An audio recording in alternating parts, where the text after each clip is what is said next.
Hello students कैसे आप लोग। इम्पैक्ट है तो मुमकिन है कि क्लास में हम लोग आर्टिकल की लास्ट क्लास करते हैं। आर्टिकल में एक टॉपिक आज मैं 3 क्वेश्चन से शुरू नहीं कर रहा हूँ, उसके पीछे लॉजिक ये है कि ये टॉपिक थोड़ा सा लंबा खींच सकता है, तो पता चला कि 5-10 मिनट के चक्कर में एक क्लास और लग गया, तो मैं सोच रहा हूँ कि आज ओमिशन ऑफ आर्टिकल को खत्म ही कर दिया जाएगा। टाइम अगर बचेगा तो फिर 3 क्वेश्चंस भी लास्ट में कर लेंगे अगर टाइम बचेगा तो omission of articles, omission of articles, omission of articles, या किसी बुक में इसको लिखते हैं 0 आर्टिकल्स, कई बुक में लिखेगा 0 आर्टिकल्स, और किसी बुक में लिखता है नो आर्टिकल्स।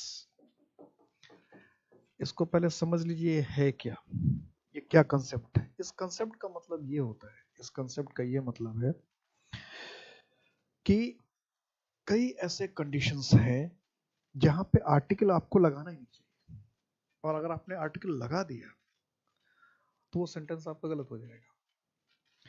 तो एक माइकल स्वैन का था नो आर्टिकल। माइकल स्वैन का जो नो आर्टिकल था उसका मतलब था कि आर्टिकल अगर हम नहीं लगाते तो उसका अलग से मीनिंग आता था, गलत नहीं होता था। लेकिन अभी जो हम लोग टॉपिक पढ़ने जा रहे हैं इसको कहते हैं ओमिशन ऑफ आर्टिकल्स या 0 आर्टिकल्स या नो आर्टिकल्स। का मतलब इन सब कंडीशन में हमको आर्टिकल लगाना ही नहीं है। अगर इन सब वर्ड के साथ अगर हम नॉर्मली आर्टिकल लगा देंगे हमारा सेंटेंस ही क्या हो जाएगा, गलत हो जाएगा। सेंटेंस ही हमारा गलत हो जाएगा। तो इससे बच के रहना है। तो किस किस कंडीशन में हमें आर्टिकल नहीं लगाना चाहिए उसे हम देखते हैं। तो सबसे पहला है कि पॉसेसिव एडजेक्टिव्स, कि अगर हमारे सेंटेंस में पॉसेसिव एडजेक्टिव्स आ गया, अब वो सबसे पहला सवाल उठेगा पॉसेसिव एडजेक्टिव तो हमने पढ़ा ही नहीं, हमें पता ही नहीं पॉसेसिव एडजेक्टिव क्या है, हम तो जानते ही नहीं है पॉसेसिव एडजेक्टिव किसी के दिमाग में ऐसा। तो पॉसेसिव एडजेक्टिव कोई मुश्किल चीज नहीं है। इन वर्ड को पॉसेसिव एडजेक्टिव कहते हैं। My, his, her, our, their, your, its, ये सब क्या है, पॉसेसिव एडजेक्टिव है। इसी को पॉसेसिव एडजेक्टिव कहते हैं। अगर हमको अब ऐसे लिखना पड़ जाए, यू आर माय द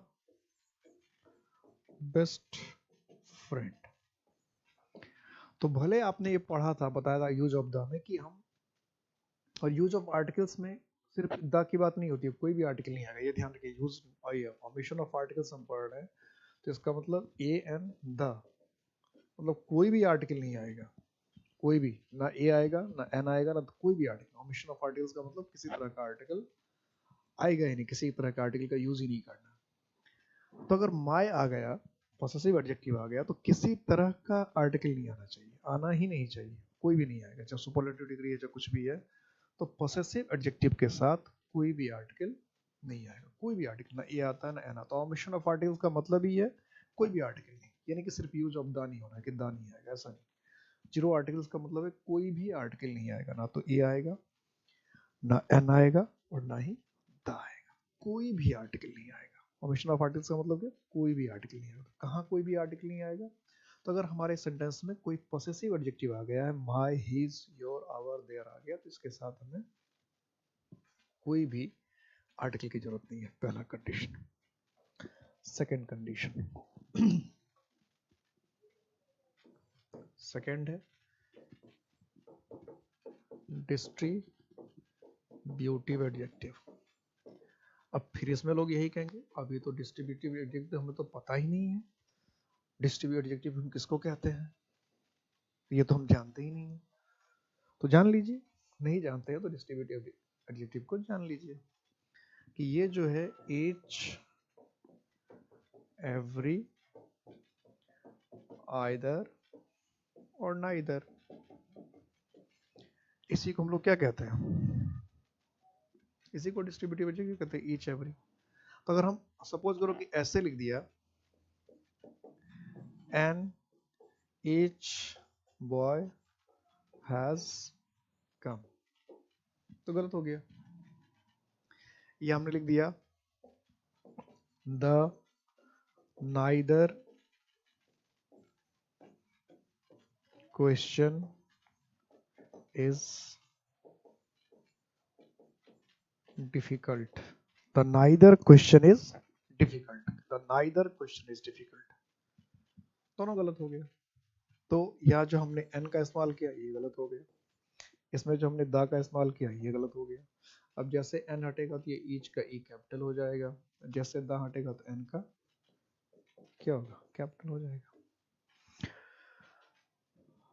तो कोई भी पॉसेसिव एडजेक्टिव हो, कोई भी पॉसेसिव एडजेक्टिव हो या कोई भी डिस्ट्रीब्यूटिव एडजेक्टिव हो, उसके साथ हम आर्टिकल का इस्तेमाल नॉर्मली नहीं करते हैं। पॉसेसिव एडजेक्टिव और डिस्ट्रीब्यूटिव एडजेक्टिव के साथ आर्टिकल का इस्तेमाल नहीं करते हैं। और किसके किसके साथ आर्टिकल का इस्तेमाल नहीं करते, क्लियर है, कोई मुश्किल काम नहीं, बस ये देखना है कि आर्टिकल का कहाँ का इस्तेमाल नहीं करते। और इन सब केस में क्या करेगा, एग्जाम में आर्टिकल लगाकर दे देगा। लैंग्वेज, कोई भी जो लैंग्वेज होता है, लैंग्वेज के नाम के साथ आर्टिकल का इस्तेमाल नहीं करते, कोई भी लैंग्वेज। टॉपिक ही है नो आर्टिकल, इसलिए बार बार नहीं लिखा जाता, ऊपर में ही लिख रखा है जीरो आर्टिकल्स, यानी जो कंडीशन हम लोग पढ़ने जा रहे हैं इसमें आर्टिकल का इस्तेमाल नहीं करना है। तो कोई अगर लैंग्वेज का नाम है तो लैंग्वेज के नाम के साथ आर्टिकल का इस्तेमाल नहीं होता। हम लिख रहे हैं इंग्लिश या फ्रेंच या तमिल या हिंदी, हिंदी उर्दू, कुछ भी, इसके साथ आर्टिकल का इंग्लिश नहीं करेंगे। हमने कहा ऐसे लिख दिया, the English is an international, the English is an international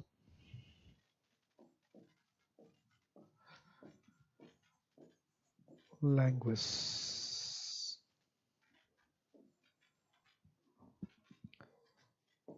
ABC कर दिया अब इसमें, और कोई गलती नहीं है तो no error. The English is an international language, is an international language. तो इसमें गलती कहाँ हो रही है, गलती क्या है इसमें, तो गलती क्या, इंग्लिश लैंग्वेज की बात हो रही है, सेंटेंस नहीं पता चल जा रहा है कि लैंग्वेज की बात कर रही है, तो इसमें द लगाने की जरूरत नहीं थी, द इंग्लिश लिखने की जरूरत नहीं थी। इसमें एक रूल और है, कभी कभी कुछ को क्या होता है, कुछ ऐसी भाषा, सारी भाषाएं ऐसी नहीं होती, ये भी ध्यान रखना, कुछ ऐसी भाषाएं होती है जो भाषा भी होता है और उसका लोग का भी नाम होता है। ऐसे हम कहते हैं पंजाबी, तो पंजाबी भाषा भी है ना, लैंग्वेज भी है, लोग को भी पंजाबी कहते हैं। हम कहते हैं बिहारी, तो बिहारी भाषा नहीं है, लोग सिर्फ है, ध्यान रखना, बिहारी कोई भाषा नहीं है, बिहारी सिर्फ लोग को हम बिहारी कह सकते हैं, भाषा नहीं कोई बिहारी। लेकिन हरियाणवी भाषा भी है, लोग भी कहते हैं, लोग को भी कहते हैं हरियाणवी है, ठीक है, हरियाणवी नस्ल है, हरियाणवी नस्ल की गाय है, भैंस है, ऐसे खूब जीएस में पढ़ाया जाता है। तो हरियाणवी भाषा भी है और हरियाणवी लोगों को भी कहते हैं, लेकिन बिहारी सिर्फ भाषा को कहते हैं, लोग को कहते हैं, भाषा को नहीं। कोई बिहारी कोई भाषा नहीं, बिहार में भाषा है, भोजपुरी है, मैथिली है, मगही है, लेकिन बिहारी कोई भाषा नहीं है। अगर आप कोई भोजपुरी कोई बोल रहा है उसको बिहारी भाषा समझ रहा है, इसका मतलब उसको समझ में ना समझिए, लोग को बिहारी कह सकते। बंगाली, लेकिन बंगाली भाषा भी है और सब्जेक्ट भी है। तमिल, तमिल सब्जेक्ट भी है और लोग को भी तमिल कहते हैं, ठीक है। इंग्लिश, इंग्लिश लैंग्वेज भी है और इंग्लिश लोग को भी कहते हैं, अंग्रेज को भी हम इंग्लिश कहते हैं। फ्रेंच, फ्रेंच भाषा भी है और फ्रेंच लोग, फ्रांस के लोगों को भी फ्रेंच कहते हैं। तो कुछ भाषाएं ऐसी है जो लोगों के लिए भी इस्तेमाल होता है और भाषा के लिए तो इस्तेमाल होता ही होता है। तो जब हम ऐसे लैंग्वेज में जब हम अब इस्तेमाल करते हैं तो इसमें कंफ्यूजन हो जाता है कि हम लोग की बात कर रहे हैं कि भाषा की बात कर रहे हैं। तो अंग्रेजों ने एक रूल बना दिया, कहा कि जब भाषा की बात होगी तो दा नहीं लगेगा, लेकिन अगर लोग की बात होगी तो दा लग जाएगा। तो इसका मतलब ये हुआ कि अगर आप लिख देंगे द प्लस लैंग्वेज, तो ये कई बार क्या हो जाएगा, पीपल, लोग की बात करने लगेगा। यानी अगर हम द इंग्लिश लिख देंगे तो इसका मतलब हो जाएगा अंग्रेज लोग, और सिर्फ इंग्लिश लिखेंगे तो लैंग्वेज, ठीक है, ये द इंग्लिश क्या हो गया, पीपल, लोग हो जाएगा। और सिर्फ इंग्लिश लिखेंगे इसका मतलब भाषा। हम लिखेंगे द फ्रेंच, तो द फ्रेंच कहने का मतलब हो गया फ्रांस के लोग, और सिर्फ फ्रेंच लिखा है इसका मतलब फ्रांस की भाषा, लैंग्वेज। हमने कहा द तमिल, तो द तमिल कहने का मतलब तमिलनाडु के लोग, और सिर्फ तमिल लिख दिया, इसका मतलब क्या हो जाएगा, भाषा। द चाइनीज कर दिया तो इसका मतलब द चाइनीज का मतलब हो जाएगा चीन के लोग, और सिर्फ चाइनीज लिखा तो चीन की भाषा। ठीक है, ध्यान रह जाएगा। द जैपनीज, तो जब जैपनीज लिख दिया इसका मतलब क्या, जापान के लोग, और सिर्फ जैपनीज लिखा मतलब जापान का लैंग्वेज, ये ध्यान रखना। तो द लगाने से कुछ, और सारे लैंग्वेज के साथ ये नहीं होता, किसी भी अब द हिंदी कर देंगे तो ये नहीं हो जाएगा, द बिहारी कर देंगे तो नहीं बनता, उर्दू करेंगे तो बात नहीं बनेगी, द संस्कृत करेंगे तो बात नहीं बनेगी। ये कुछ ही लैंग्वेज के साथ होता है, सारे लैंग्वेज के साथ नहीं होता। और इसको पहचानने का नियम क्या है कि आपको ये पता होना चाहिए कि क्या उस भाषा का इस्तेमाल लोगों के लिए भी किया जाता है। तो जहाँ जो चीज भाषा और लोग दोनों के लिए आता है, सिर्फ वहीं पे ये बात लागू होती है, हर जगह बात लागू ये नहीं है। द संस्कृत का मतलब होगा संस्कृत बोलने वाले लोग, द हिंदी बोल देंगे इसका मतलब द हिंदी बोलने वाले, द उर्दू बोल देंगे तो द उर्दू, ऐसे नहीं होता। सिर्फ उस लैंग्वेज पे ये रूल लगता है जो लैंग्वेज के लिए भी आता है और लोगों के लिए भी आता है। जैसे तमिल लैंग्वेज भी है, लोग भी है, पंजाबी लोग को भी कहते हैं लैंग्वेज को, बंगाली लोग को भी कहते हैं लैंग्वेज, असमी लैंग्वेज भी है, लोग भी है, मणिपुरी भाषा भी है, लोग भी है। ठीक है, इसी में फिर नेक्स्ट रूल आता है सब्जेक्ट्स। कोई जो सब्जेक्ट्स है उसके नाम के साथ भी कोई आर्टिकल नहीं लगता। जैसे हमने लिखा मैथमेटिक्स या फिजिक्स या केमिस्ट्री, तो मैथमेटिक्स, फिजिक्स, केमिस्ट्री, इन सब के नाम के साथ कोई भी आर्टिकल नहीं लगता। मैथमेटिक्स, फिजिक्स, केमिस्ट्री, इन सब के साथ कोई भी आर्टिकल नहीं लगता, कोई भी आर्टिकल नहीं लगता। ठीक है, तो कोई भी सब्जेक्ट है तो सब्जेक्ट के नाम के साथ आपको कोई भी आर्टिकल लगाने की जरूरत नहीं है। किसी भी सब्जेक्ट के नाम के साथ कोई भी आर्टिकल नहीं लगता। तो लैंग्वेज के नाम के साथ भी कोई आर्टिकल नहीं लगा, सब्जेक्ट के नाम के साथ भी कोई आर्टिकल नहीं लगा।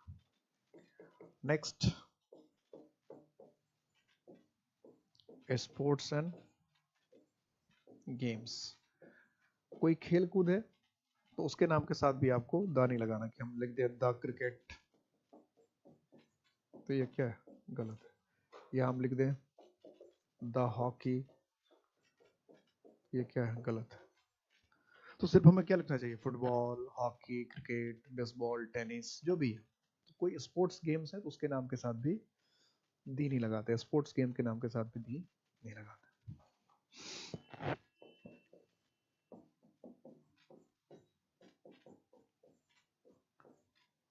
कोई फेस्टिवल्स, कोई फेस्टिवल्स, तो कोई फेस्टिवल है तो उसके साथ भी द का यूज आपको नहीं करना। कोई भी फेस्टिवल, कोई त्योहार हो, आप क्या दे रहे हैं, द दीपावली, तो ये क्या है, गलत है। सिर्फ क्या कहना चाहिए, दीपावली।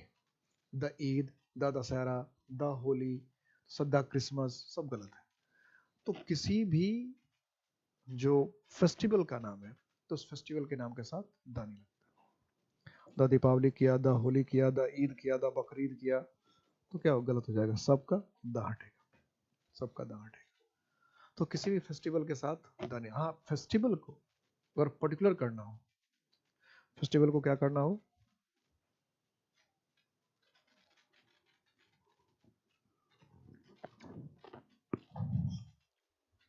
फेस्टिवल को पर्टिकुलर बनाना हो, फेस्टिवल को क्या करना हो,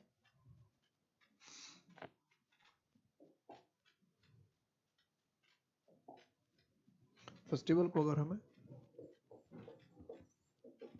पर्टिकुलर बनाना हो या स्पेशल बनाना हो तो फिर द लगा सकते हैं। अब पर्टिकुलर स्पेशल बनाने का क्या मतलब होगा, जैसे हम कह दिया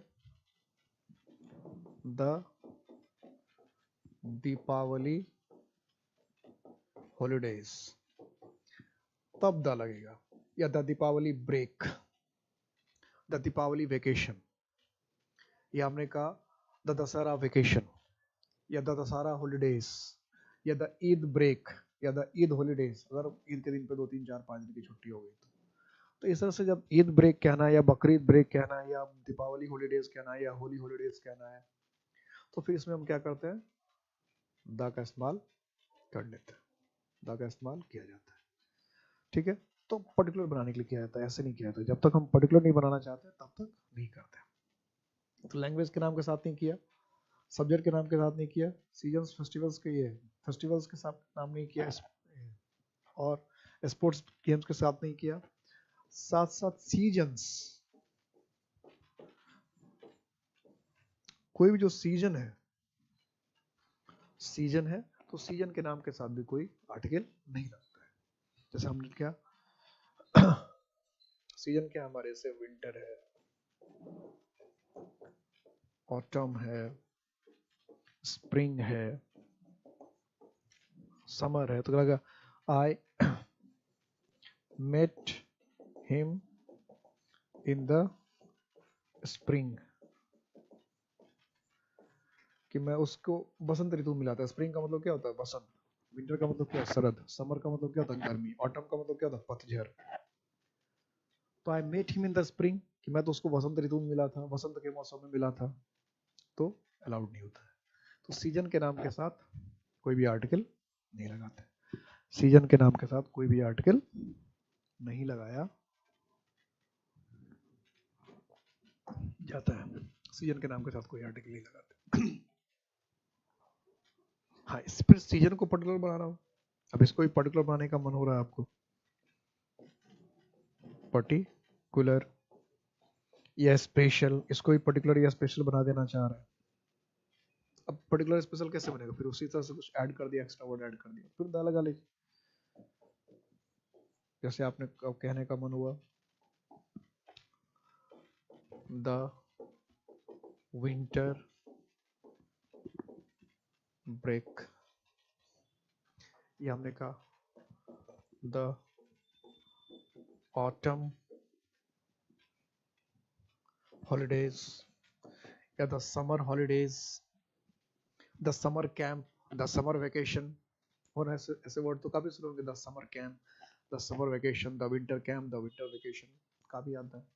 तो पर्टिकुलर कर रही हूँ, सीजन के साथ नहीं आ रहा, समर के साथ नहीं आ रहा, स्प्रिंग के साथ वो नहीं आ रहा है, ऑटम के साथ नहीं आ रहा, वो किसके लिए आ रहा है, वो जो आप हॉलीडेज लिख रहे हैं या वो जो आप वेकेशंस लिख रहे हैं, वो वेकेशंस के लिए आ रहा है, हॉलीडेज के लिए आ रहा है।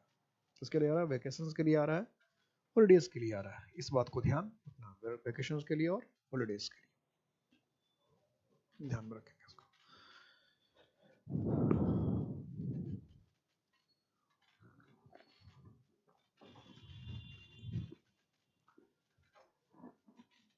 तो नेक्स्ट लेते हैं, लैंग्वेज में नहीं लगाना, सब्जेक्ट में नहीं लगाना, स्पोर्ट्स एंड गेम में नहीं लगाना, और क्या था, सीजन्स के नाम के साथ नहीं लगाना। इसी तरह से डेज या मंथ्स है, इसके साथ भी नहीं लगाना। अब लिख देंगे द मंडे या द जनवरी, ये नहीं चलता, ऐसे नहीं चलता। नॉर्मली मंथ्स और डेज के नाम के साथ भी आर्टिकल नॉर्मली। तो डेज मंथ को भी छोड़ देना है, सब्जेक्ट को छोड़ देना है, स्पोर्ट्स एंड गेम को छोड़ देना है। डिजीज,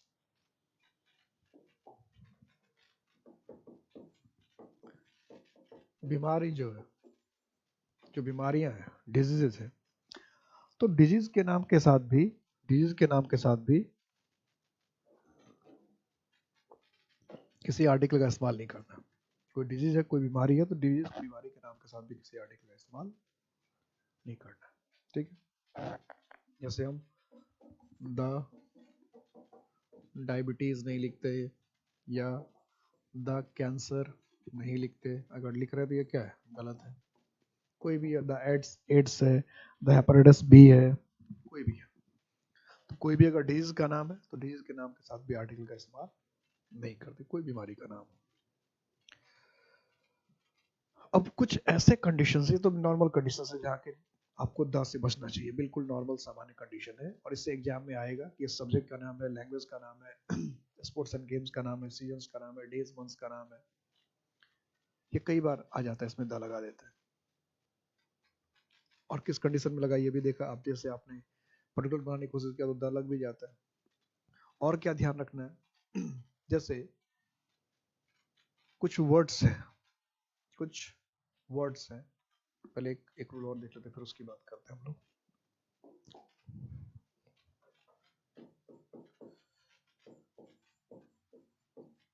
मीन्स ऑफ ट्रांसपोर्ट, इससे कई बार एग्जाम आ चुका है, एग्जाम में कई बार। मीन्स ऑफ ट्रांसपोर्ट जो यातायात का साधन होता है, इसमें यह ध्यान रखना होता है कि अगर पब्लिक है तो नो आर्टिकल। मतलब अगर कोई सार्वजनिक यातायात का साधन है तो उसमें आर्टिकल नहीं लगाते। लेकिन अगर किसी का पर्सनल है तो फिर उसमें आर्टिकल्स जरूरत के हिसाब से आ जाता है। इसको ठीक समझना, क्योंकि इससे कई बार क्वेश्चन आया। अब पब्लिक का मतलब क्या हुआ कि जिसका इस्तेमाल कोई भी कर सकता है, कोई आम आदमी, जिसका मतलब कोई भी जो नॉर्मल इंसान है। जैसे ट्रेन है तो ट्रेन से जिसके पास टिकट है कोई भी जा सकता है, नॉर्मल आदमी। प्लेन है तो प्लेन से जिसके पास टिकट है कोई भी जाए, कोई मना नहीं कर रहा। शिप है, कोई भी जा सकता है, अगर आपके पास वैलिड क्या हो, टिकट हो। तो इतनी तो बात है, उसमें किसी खास आदमी को जाना अलाउड तो नहीं होता है। किसी को भी आप टिकट दीजिए, कोई भी प्लेन से जा सकता है। कोई किसी को टिकट दीजिए तो बस है, टैक्सी है, ऑटो है, तो ये सब क्या है, सार्वजनिक है, कोई भी इसका इस्तेमाल कर सकता है।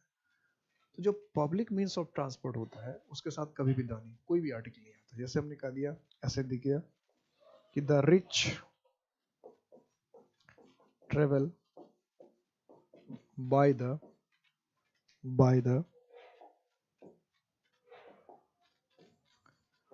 Air, the rich travel by the air. हम कहना चाहते हैं अमीर लोग जो है हवाई जहाज चलते हैं, तो जो भी अमीर है सब चलेगा, उसमें पाबंदी थोड़ी लगा के फलाना अमीर जो है चल सकता है, दूसरा नहीं चल सकता। या गरीब के पास ही अगर मान लीजिए टिकट हो गया तो वो नहीं जा सकता, ऐसा तो नहीं। तो जनरल जो भी अमीर है चलता है। तो normal public means of transport हो गया हवाई जहाज, एयर। तो इसलिए इसमें द लगाने की कोई जरूरत नहीं, द लगाने की जरूरत नहीं। The rich travel by the air. ये हमने क्या, the poor travel by the train, कि गरीब लोग जो है वो ट्रेन से चलते हैं। The poor travel by the train, गरीब लोग ट्रेन से चलते हैं। तो इसमें भी द लगाने की जरूरत नहीं है, क्योंकि ट्रेन क्या है, पब्लिक मीन्स ऑफ ट्रांसपोर्ट है। लेकिन अगर किसी का पर्सनल है, अपना है, तो फिर आपको आर्टिकल की जरूरत पड़ जाएगी। जैसे हम कहते हैं he comes in a red car, तो उसका अपना हम कहते हैं कि हर हर दिन वो लाल कार से आता है, हर दिन वो एक लाल कार से आता है। comes in red car. यहां दूसरी बात आप ये भी ध्यान दीजिए, प्रीपोजिशन भी बदल गया कि नॉर्मल पब्लिक में इसको यूज करते, उसमें बाय था, उसमें हमने क्या लिखा, इन। तो जरूरत के हिसाब से बदल जाती है। तो किसी का पर्सनल मीन्स ऑफ ट्रांसपोर्ट है, यातायात का अगर किसी का निजी साधन है, अपना है, अब कोई प्लेन ही खरीद लिया और उसी से आता जाता है, तो फिर उसका पर्सनल है, तो फिर लग जाएगा आर्टिकल। कोई ट्रेन खरीद ले और ट्रेन से अपना अकेले आए जाए तो आर्टिकल लग जाएगा। मतलब सेंस ये है कि आप यूज कैसे कर रहे हैं। अगर पब्लिक मीन्स ऑफ ट्रांसपोर्ट है, सार्वजनिक साधन है यातायात का, तो फिर उसमें आर्टिकल नहीं लगाना है। पर्सनल है किसी का, निजी है किसी का, तो फिर आर्टिकल की आवश्यकता है। बस इतना समझना है। और इससे कई बार क्वेश्चन पूछा, इसलिए समझना ही है, नहीं समझने का कोई ऑप्शन ही नहीं है। उसके बाद एक और जो इससे कई बार क्वेश्चन पूछता है और बच्चे बहुत कंफ्यूज करते हैं, ये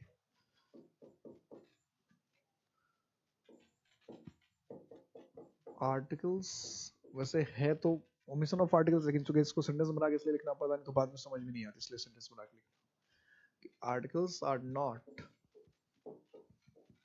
used with the noun used after the following verbs. कि कुछ वर्ब है, कुछ वर्ब है, कुछ वर्ब है, उसके बाद जो नाउन है, क्योंकि वर्ब के बाद नाउन आ सकता है, वर्ब के बाद नाउन आ सकता है, तो कुछ जो वर्ब हैं उनके बाद जो नाउन आता है उस नाउन के साथ आर्टिकल नहीं आता। कुछ ऐसे वर्ब हैं, कुछ ऐसे क्रिया हैं जिस क्रिया के बाद अगर कोई नाउन आता है तो उस नाउन के साथ आर्टिकल नहीं आता। अब ढेर सारे ऐसे क्रिया नहीं है, ढेर सारे ऐसे वर्ब नहीं है, इसलिए इसको याद रखना कोई मुश्किल काम नहीं है, इसलिए इसको याद रखना मुश्किल काम नहीं। क्या लिख रखा है? Articles are not used with the noun, कि आर्टिकल का इस्तेमाल हम नाउन के साथ नहीं करते। किस नाउन के साथ? Used after the following verbs. अभी जो हम लोग वर्ब लिखने जा रहे हैं, इस वर्ब के बाद अगर कोई नाउन आएगा तो इस वर्ब को याद रखना है। यह made, appoint, elect, crown, declare, ये ध्यान रखना, 4-5 वर्ड। तो ये 4-5 वर्ड को ध्यान रखना है कि इसके बाद जो नाउन आएगा उसके साथ हमको आर्टिकल नहीं लगाना। जैसे हमने लिख दिया he was appointed the president। Made का मतलब क्या? बनाना। अपॉइंट का मतलब क्या होता है? नियुक्त करना। इलेक्ट का मतलब क्या होता है? चुनना। क्राउन का मतलब क्या होता है? क्राउन नाउन भी है, वर्ब भी है। नाउन के रूप में क्राउन का मतलब होता है ताज। नाउन के रूप में क्राउन का मतलब क्या है? ताज। और वर्ब के रूप में क्राउन का मतलब होता है ताजपोशी करना, ताज पहनाना। ताजपोशी करना या ताज पहनाना, वर्ब के रूप में जब बात करना चाहते हैं तो ताजपोशी करना या ताज पहनाना। क्राउन वर्ब, यानी क्राउन जो है नाउन भी है, वर्ब। तो he was appointed the president, तो उससे प्रेसिडेंट नियुक्त किया गया, तो गलत हो गया, द नहीं आना, या कुछ भी लिखा he was made the president, he was made the president, तो भी गलत हो जाता। He was crowned the president, उसको प्रेसिडेंट का ताज पहनाया गया, अध्यक्ष का ताज बनाया, राष्ट्रपति का ताज पहना दिया गया, तो भी गलत हो गया। हमने लिख दिया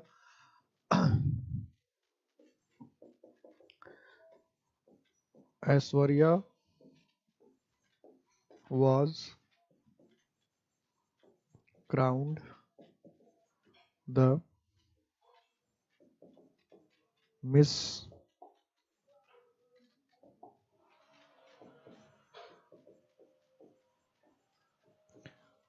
World, कि ऐश्वर्या या Sushmita was crowned the Miss Universe, या मानुषी चिल्लर was crowned the Miss Universe। तो क्राउन वर्ड का इस्तेमाल कर दिया। तब क्राउन वर्ड के बाद कौन सा नाउन आ रहा है? द मिस वर्ल्ड एक नाउन है, प्रेसिडेंट क्या था? नाउन था। तो ये जो 4-5 वर्ब है, इसके बाद जो कोई अगर नाउन आता है तो उसके साथ कोई भी आर्टिकल नहीं चाहिए। तो इसको, इसलिए इस 4-5 वर्ड को ज्यादा है नहीं, ज्यादा परेशान करेगा नहीं, 4-5 ही है, तो परेशान तो वैसे भी नहीं करेगा। ज्यादा होता तो परेशान कर भी सकता था, 4-5 क्या परेशान करेगा। तो ये सारे ओमिशन ऑफ आर्टिकल के केस है। कितने केस हुए आर्टिकल के ओमिशन के?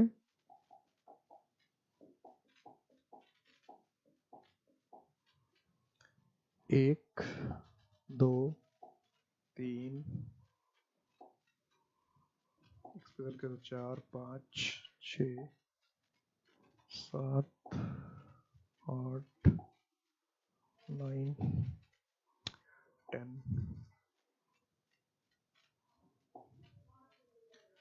11। ठीक है, 11 केसेस हुए। अभी और कुछ वर्ड्स ऐसे हैं, अब जो मैं लिखने जा रहा हूँ सबसे इंटरेस्टिंग वर्ड है। अभी जो मैं लिखने जा रहा हूँ बहुत मजा आता है इस वर्ड को। जैसे हम लोग हिंदी में गाने वाने गाते हैं कभी, कि मैं तुमसे मिलने आई मंदिर जाने के बहाने। अब इसका क्या होगा?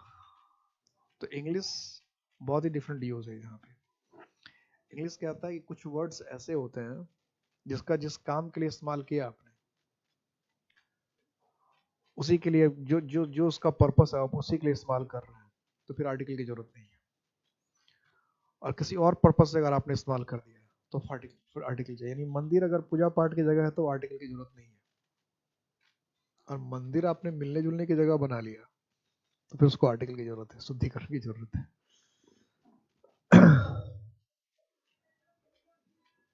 इसको मैं थोड़ा डिफरेंट ढंग से लिखता हूं।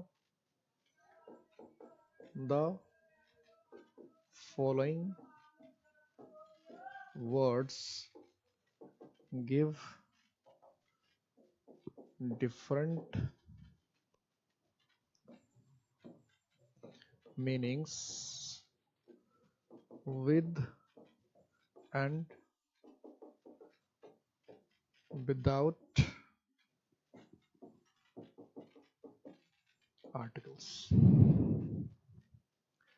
कि अब जो हम लोग वर्ड्स लिखने जा रहे हैं वो आर्टिकल के साथ कुछ अलग मीनिंग देता है और बिना आर्टिकल के कुछ अलग मीनिंग देता है। आर्टिकल के साथ कुछ अलग मीनिंग दे दिया और बिना आर्टिकल के कुछ अलग मीनिंग दे देगा। ठीक है, आर्टिकल के साथ कुछ अलग मीनिंग, बिना आर्टिकल के साथ कुछ अलग मीनिंग। ठीक है, ये वर्ड कौन कौन से हैं? ये वर्ड है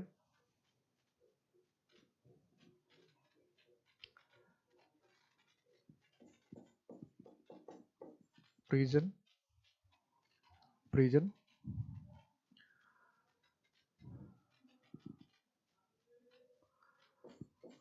जेल, बेड, मार्केट,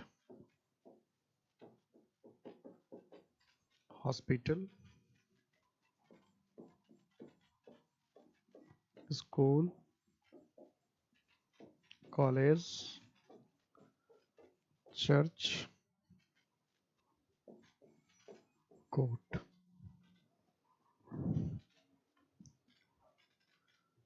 चर्च है तो फिर टेम्पल भी लिख सकते हैं। इस रूल को लोग बहुत धड़ल्ले शब्द से समझने की कोशिश करते हैं। प्रिजन या जेल, तो यहाँ पर या तो चोर उचक्के जाएंगे यानी बदमाश जाएंगे या पुलिस वाले जाएंगे, तो उनके लिए जाना नॉर्मल है। बेड सोने के लिए जाते हैं, नॉर्मल। मार्केट या तो खरीदने वाले जाएंगे या बेचने वाले जाएंगे। हॉस्पिटल या तो डॉक्टर जाएगा या पेशेंट जाएगा। स्कूल या तो पढ़ने वाले जाएंगे, पढ़ाने वाले जाएंगे। कॉलेज पढ़ने पढ़ाने वाले जाएंगे। चर्च या तो पूजा करने वाले जाएंगे या फिर पुजारी जाएंगे। कोर्ट में या तो वकील जाएंगे या फिर अपराधी जाएंगे या जज जाएंगे। टेम्पल में पूजा करने वाले जाएंगे या फिर पुजारी जाएंगे। तो ऐसे मीनिंग अगर होगा तो फिर नो आर्टिकल। अगर इसका डिफरेंस नॉर्मल मीनिंग है तो क्या है? रियल पर्पस के लिए है तो नो आर्टिकल, कोई आर्टिकल नहीं चाहिए। अगर ये जिसके लिए है उसी के लिए है तो नो आर्टिकल। और अगर डिफरेंट पर्पस के लिए इस्तेमाल कर दिया कि मंदिर है पूजा पाठ के लिए, इस्तेमाल कुछ और के लिए कर दिया आपने। जेल है अपराधियों के लिए या पुलिस वालों के लिए, और आप चले गए किसी से मिलने के लिए। तो जब आप मिलने के लिए जा रहे हैं तो जेल नहीं जा रहे हैं ना। हम कहते वो जेल चला गया, इसका अलग सेंस है, अलग सेंस है। और वो कहता जेल जा रहा है, किसी से मिलने जा रहा है, तो फिर जेल जाना नहीं हुआ ना। कोई हॉस्पिटल जा रहा है तो हॉस्पिटल अगर पेशेंट जा रहा है तो अपने काम से जा रहा है, डॉक्टर जा रहा है तो अपने काम से जा रहा है, तो फिर उसको आर्टिकल की जरूरत नहीं। कोई ऐसे किसी से मिलने जा रहा है, किसी को देखने जा रहा है, किसी को छोड़ने जा रहा है, किसी को लेने जा रहा है। स्कूल है, आप पढ़ने जा रहे हैं, बहुत अच्छी बात है। पढ़ाने जा रहे हैं, बहुत अच्छी बात है, कोई आर्टिकल की जरूरत नहीं। पता है, बस बस किसी को देखने के लिए जा रहा है, किसी को छोड़ने के लिए जा रहा है, किसी से मिलने के लिए जा रहा है, तो फिर इसमें आर्टिकल की जरूरत है। तब इसमें क्या रूल हो गया कि अगर इसका इस्तेमाल नॉर्मल सेंस में किया, सामान्य सेंस में किया, नॉर्मल पर्पस के जो जो है उसी के लिए अगर आपने किया, तो फिर इसको आर्टिकल की जरूरत नहीं है। और डिफरेंट पर्पस के लिए क्या, किसी अलग यूज के लिए कर दिया, अलग मकसद के लिए कर दिया, तो फिर उसको आर्टिकल की जरूरत है। तो उल्टा एग्जाम में पूछ लेता है। एग्जाम में क्या कर लेगा, उल्टा करके पूछ लेगा। कैसे पूछ लेगा? लिख देगा the criminal was sent to the jail। लोगों का ध्यान ही नहीं जाएगा क्या गलती हो गई, ध्यान ही नहीं जाएगा। अगर जेल के साथ डर ठीक तो लगा रखा, क्या खराब है इसमें? लेकिन द क्रिमिनल, क्रिमिनल का जेल में जाना नॉर्मल है। जेल है ही क्रिमिनल और पुलिस वालों के लिए। तो जब क्रिमिनल के लिए और पुलिस वालों के लिए इस्तेमाल कर रहे हैं तो फिर जेल को द नहीं चाहिए, उसका रियल पर्पस ही है। लिख देगा the patient was admitted to the hospital. The patient was admitted to the hospital.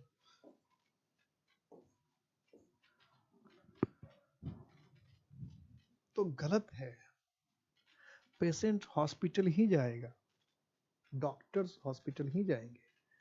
तो डॉक्टर या पेशेंट का हॉस्पिटल जाना नॉर्मल है, रियल पर्पस है। तो इसलिए डॉक्टर या पेशेंट के साथ द लगाना सरासर गलत है, सरासर गलत है। डिफरेंट पर्पस में होता तो हम लगा सकते थे।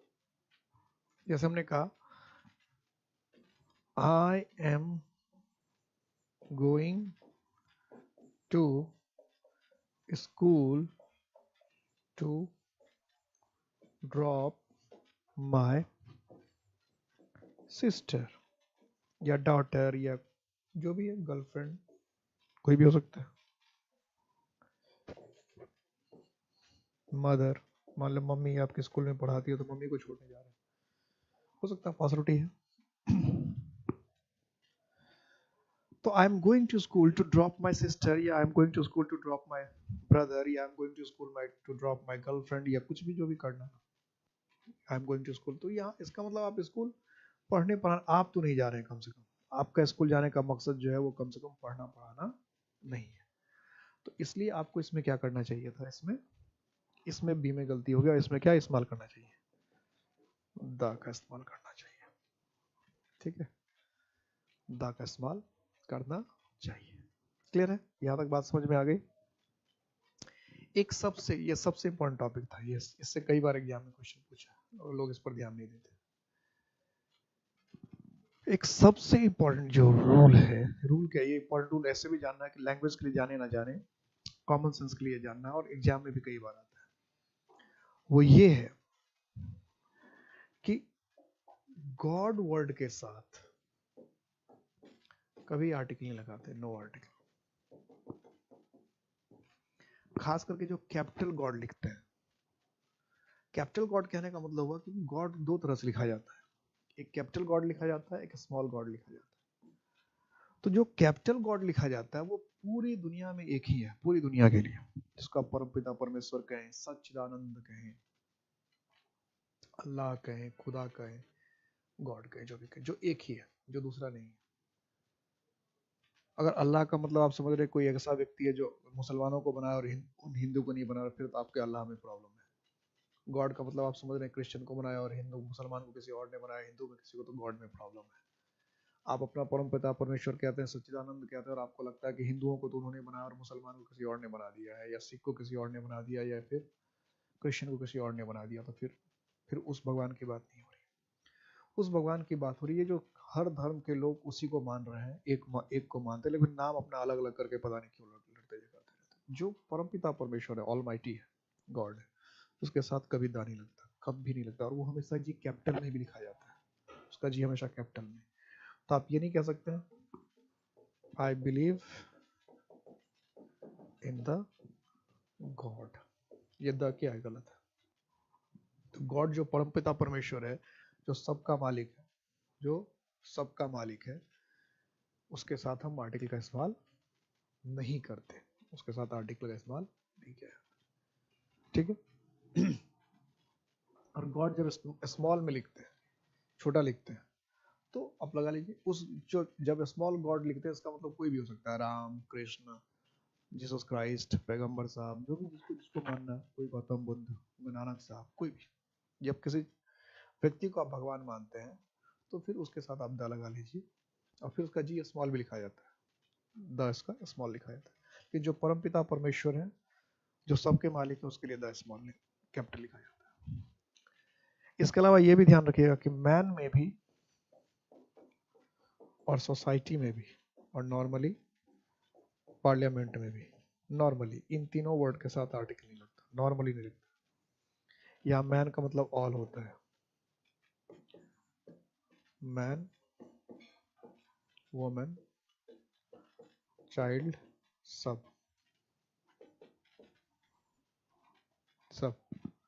एक मैन का मतलब सिर्फ पुरुष होता है, मर्द। तो जब सिर्फ पूरी एक पुरुष को कह रहे हैं कि वो मर्द है, तो आप लिख सकते हैं ही इज अ मैन। अगर आपको कहना है कि वो पुरुष है, वो एक मर्द है, तो कह सकते हैं ही इज अ मैन। लेकिन अगर मैन का मतलब स्त्री भी, पुरुष भी, बच्चे भी, सब, तब मैन के साथ आर्टिकल नहीं। जैसे कहते हैं मानव मरणशील होता है, तो मानव मरणशील होता है इसका मतलब पुरुष की बात नहीं हो रही कि पुरुष मरणशील होता है और महिलाएं नहीं होती है, बच्चे नहीं होते। तो जब मैन का इस्तेमाल किसी एक पुरुष के लिए किया जाता है तब उसमें आर्टिकल लग जाता है। लेकिन जब भी मैन का इस्तेमाल पूरे मानव जाति के लिए किया जाता है, जिसमें कि स्त्री भी शामिल है, लिखते हैं मैन मैन लेकिन शामिल उसमें स्त्री भी होती है। तो जब मैन का मतलब स्त्री भी हो, पुरुष भी नहीं, पूरा मानव जाति हो, सिंपल सी बात है। जब मैन का मतलब पूरा मानव जाति हो तो उसको आर्टिकल नहीं चाहिए। इसलिए आपने हमेशा सुना होगा मैन इज मॉर्टल, मैन इज मॉर्टल। कभी आपने नहीं सुना होगा ए मैन इज मॉर्टल, या कभी आपने नहीं सुना होगा द मैन इज मॉर्टल। जबकि रूल के हिसाब से ये होना चाहिए था, a man is मॉर्टल, the man is मॉर्टल होना चाहिए। लेकिन कभी ऐसा आप नहीं सुनते, क्योंकि कॉमन नाउन के साथ तो आर्टिकल लगना चाहिए, मैन के साथ तो आर्टिकल लगना चाहिए। वो भी बात ऑल की हो रही है। कॉमन नाउन में हमने ये भी पढ़ रखा है कि कॉमन नाउन से जब हम सब की बात करते हैं तो द लगना चाहिए, तो द मैन इज मॉर्टल होना चाहिए या ए मैन इज मॉर्टल होना चाहिए। लेकिन दूसरा रूल ये भी है कि मैन का मतलब अगर कोई पूरी मानव जाति होती है, मैन का सेंस जब भी पूरी मानव जाति से, पूरे इंसानियत से, जिसमें स्त्री पुरुष बच्चे सभी शामिल है, तो आर्टिकल नहीं लगता। सोसाइटी के साथ भी आर्टिकल नहीं लगाते नॉर्मली, पार्लियामेंट के साथ भी आर्टिकल नहीं लगाते। तो इन सबको ध्यान रखिएगा, गॉड और मैन वाले को ध्यान रखिएगा, क्योंकि गॉड और मैन वाले बार बार पूछ लेता है और कई लोग कंफ्यूज, कई लोग जिंदगी भर नहीं समझ पाते हैं कि ये मैन इज मॉर्टल क्यों नहीं लिखता जब आप भी नहीं रहता। तो ध्यान रखिएगा, मैन के दो, इसका मतलब मैन के दो मतलब है, गॉड के भी दो मतलब है। गॉड का एक मतलब है परमपिता परमेश्वर, सबका मालिक, उसके साथ आर्टिकल नहीं लगता। और गॉड का मतलब कोई लोकल छोटे मोटे गॉड हो सकते हैं, फिर आर्टिकल लग जाता है। इसी तरह से मैन का मतलब पूरी मानव जाति, संपूर्ण मानवता, तो उसके साथ आर्टिकल नहीं लगता। और मैन का मतलब सिर्फ अगर मर्द है, सिर्फ किसी किसी पुरुष की बात कर रहे हैं, किसी मर्द की बात कर रहे हैं, तो फिर ये लग जाएगा। फिर जरूरत के हिसाब से कुछ भी लग जाएगा, जैसे कहते he is a man, the man is he, कुछ भी जरूरत के हिसाब। वो सिर्फ पुरुष की बात हो रही है, तब पूरे मानव जाति की बात हो रही है, तब आर्टिकल नहीं लगेगा। तो ये था ओमिशन ऑफ आर्टिकल केस। इन सारे कंडीशंस को ध्यान रखिएगा जहाँ पे आपको आर्टिकल लगाने की जरूरत नहीं होती है। इतने रूल को अगर ध्यान रखेंगे तो आपको कम से कम जो एग्जाम में क्वेश्चंस आते हैं वो क्वेश्चन कभी नहीं छूटेगा।